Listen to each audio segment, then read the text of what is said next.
গোটৰ মিটিঙৰ নামত ক'ত ওলাই গ'ল পত্নী শাহুৱেকক কৈছিল হাত ভৰি কঁপিছে মোক ক'লে মই ভাত খালোঁ খাই কেনে ক'লে কি বোলে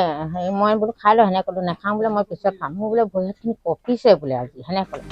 ফোন কৰিলে ফোন নুঠায় মোবাইলটো অন হৈ আছে খালি ফোন মাৰো ফোন ৰিচিভ নকৰে ক'ত গ'ল ডিব্ৰুগড় চহৰৰ বাণীপুৰৰ ঢেকীয়া গাঁৱৰ বোৱাৰীগৰাকী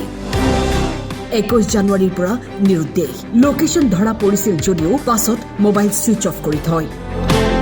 27 বছৰীয়া বোৱাৰীয়ে আত্মসহায়ক গোটৰ মিটিঙৰ নামত ওলাই গৈছিল বুলি পৰিয়ালে জানিবলৈ দিয়ে মোক ক'লে মই ভাত খালোঁ খাই কেনে ক'লে কি বোলে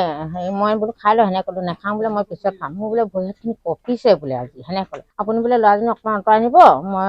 গোটৰ মিটিঙৰ পৰা আহিমগৈ বোলে সেনেকৈ ক'লে মই বোলো মই আঁতৰাই নিলোঁ ওচৰৰ মানুহ ঘৰলৈ তাৰপিছত সি ক'লে কি মই আহিছোঁ মানুহ ঘৰত নাই তাৰপৰা বিয়ালৈ লৈ গ'লোঁ ল'ৰা ছোৱালীকেইটা লৈ যোৱাৰ পিছত সি নাই নাহিলেই আৰু ঘূৰি কেনে 11টা বজাতে গৈছে সাঁতুৰি গুচি গ'ল ক'ত গ'ল এতিয়ালৈকে অহাই নাই সন্দেহ কৰিছে নেকি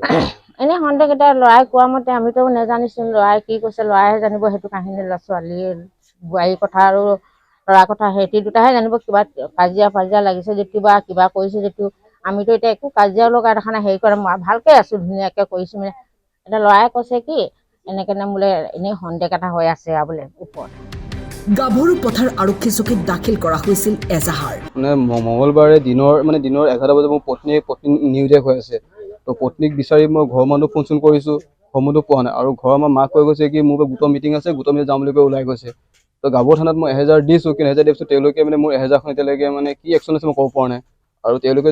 যেতিয়া তেওঁলোক কেছ লোকেশ্যন চাইছিলে লোকেশ্যন আমলাপট্টি গাঁত কটা পচন্দ একাউণ্টত তেওঁলোকে লোকেশ্যন পাইছিলে তেতিয়া তেওঁলোকে লগে একশ্যন লোৱা নাই তেওঁলোকে কৈছে কি তোমালোকে আমলাপট্টি থানাত যোৱা আমি আমাৰ BSF মানুহ যাব নোৱাৰে ক'লে আমলা থানাত আমি ৰখি আছোঁ আমলা থানাৰ মানুহে কৈছে যে আমিতো নোৱাৰিম যে তুমি য'ত কেছ দিছা তাৰ মানুহে আহি তোমাৰ কেছটো ল'ব লাগিব তেওঁ মানুহ আহিব লাগিব তাৰপিছত তেওঁলোকে বহুত দেৰিকৈ গৈছে তাৰপিছত তেওঁলোকে মোবাইলটো কিন্তু আপোনাৰ ছুইচ অফ হৈ গ'ল তেওঁলোকে প্ৰথম যে লোকেশ্যন পাইছিল তেতিয়া মোবাইলটো সেইটো জেগাতে অন হৈ আছিলে তেতিয়া তেওঁলোকে লগতে একশ্যন লোৱা হ'লে বিচাৰি পালে মোক এতিয়া এটাই লাগে কি উচিত মোক বিচাৰ লাগে যে মানুহজনী কাৰোবালৈ যদি পলাই যদি গৈছে তেওঁলোকৰ ঘৰৰ মানুহক ফোন কৰি জনালেহেঁতেন যে মই আপোনালোকক পলাই আহিছোঁ বুলি তেওঁলোকে এতিয়া ঘৰৰ মানুহকো ফোন কৰি জনোৱা নাই আৰু মোকো জনোৱা নাই আৰু মই ফোন মাৰিছোঁ মোৰ ফোনটো তেওঁ ৰিচিভ নাই কৰা লগতে মোৰ সৰু ল'ৰা এটাও আছে আৰু ছোৱালীজনীও আছে ছোৱালীজনী ৰাতি মাকো গুচি বহুত আমনি ছোৱালীজনী সৰু পৰা 2 বছৰ হৈ আছে আৰু ল'ৰাটো মাকো বিচাৰিবলৈ আমনি কৰি আছে মোক ইয়াত এটা লাগে কি উচিত বিচাৰ লাগে সৰু ল'ৰা ছোৱালী এৰি থৈ গৈছে সৰু 2 বছৰীয়া ছোৱালী আৰু একো অসুবিধাও নাই ঘৰত চবেই মৰম চেনেহ কৰে এতিয়া আমাক এটাই লাগিছে পুলিচৰ সহায়ত হ'লেও আনিব লাগে ছোৱালীজনীক তাই লৈ যাওক লাগিলে ডাঙৰ হ'লে তাই দিয়ে নিদিয়ে নাজানো আৰু নহ'লে পুলিচে বহুত অৱহেলা কৰিছে কোনো কেছটোত গুৰুত্ব দিয়া নাই ডিব্ৰুগড়ৰ পৰা ধন্তি শইকীয়াৰ ৰিপৰ্ট টাইম 8